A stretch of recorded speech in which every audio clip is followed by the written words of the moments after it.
Bring in right now Pastor R.A. Vernon of the Word Church here in the greater Cleveland area. He's on the telephone with us. Pastor, are you there? Good afternoon. Hello, Mr. Bibb. How are you, sir? I'm just fine. I'm working with Lee Jordan today. We are working together. And what are your thoughts on this, Pastor Vernon of the Word Church? What are your thoughts on all of this? Well, certainly I'm sad. I'm actually on spring break on a cruise with my children, but we really couldn't be at peace or even begin a break until we knew our city had a sense of calm. So I'm saddened, relieved that it's over, but very saddened that it had to end this way. And I did all I could to talk him out of doing this, but it still happened. You said you tried to talk him out of doing this. Well, yes. Actually, Sunday, I was able to get him on the phone after the man had been killed. I was able to get him on the phone and tried my best to calm him and to talk him down, but we kind of got disconnected. And so I've been trying ever since. Of course, his phone sort of went dead after that, so I haven't been able to get him. But again, I did everything in my power. I was so sad after a beautiful Easter service and hundreds of people giving their lives to Christ, and just a beautiful day weather-wise, and for that kind of tragedy to happen. Pastor Vernon, what was your connection to Steve Stevens? How did you know him? He had been to my home many years ago, and certainly I also know his former girlfriend is pretty much almost kin to us, so we know her well. And so we're also working with her to make sure that, of course, by him using her name, she's traumatized. So my wife and I are working with her to kind of just do all we can just to bring a sense of peace to the situation. Can you give us any insight as to what she had to say about why he invoked her name before he shot Robert Godwin?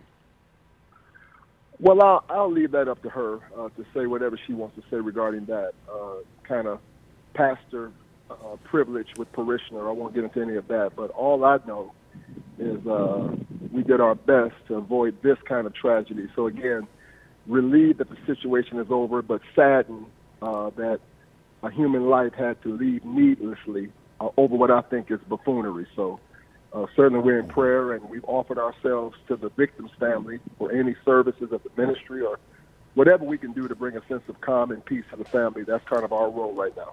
Pastor Vernon, I know there is a privilege between pastor and parishioner, but is there anything that you can tell us in general about what may have been on Stephen's mind when you would sit and talk with him before this event took place?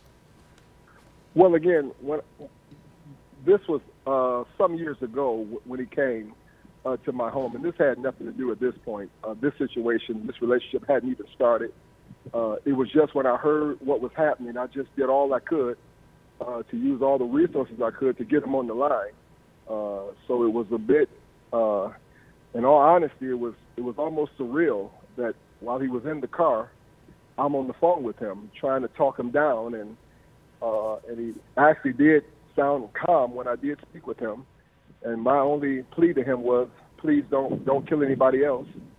And it seems as though he was listening to me, and then the phone just went dead, and I couldn't get him back on the line. So that was the extent of it. Did he say anything about his claim on Facebook that he had killed over a dozen people? Well, out of respect for the chief and the mayor, I don't want to get into those details until I've talked with them again, because I want to make sure that the case is closed with no kind of ambiguity. So our conversation, I want to sort of say to just make sure, when the chief and the mayor say that it's okay, I'll go more into detail about exactly. But in general, my plea to him was not to kill anybody else. Pastor, and that there was a better way. Pastor Vernon, you're well known and a large congregation here in Cleveland at the Word Church. What do you tell as a clergyman, what do you tell your parishioners who are, and the rest of us who are going through this traumatic situation that we've been living under for the last 2-3 days. What do you tell us to bring some comfort to those who feel uncomfortable? Well, number one, absolutely, I feel a pastoral responsibility to say to all young people and older alike, number one, not to put that much faith in any human being, that any relationship is worth you taking your life or someone else's life. The only person you should love that much is Jesus. So I would say to all young ladies, be very careful, and young men who you get too intertwined sexually with and relationally, and then becomes a soul tie kind of mental stronghold where all of a sudden you think your life is tied to theirs and your worth is tied to them wanting you. You have to have self-worth and let God be your God and let people be people. So I would say to anybody that's too caught up in any relationship where it's getting toxic, it's better to remove yourself before you become mentally unstable. So that's my prayer, that no young person would take another person's life or just get too caught up emotionally or sexually. As a pastor, that's what my mind is. To the city, very briefly, I know we're on air, I would say that Cleveland has withstood many tragedies. This is a strong city. I believe in it. I'm from here. And we will get through this. We will grieve properly. We won't act as though we're not grieving. We're hurting. It happened on Easter Sunday. The day Jesus got up from the grave, we had to deal with such a dead kind of situation. So I'm praying. I believe in our city, and we'll recover.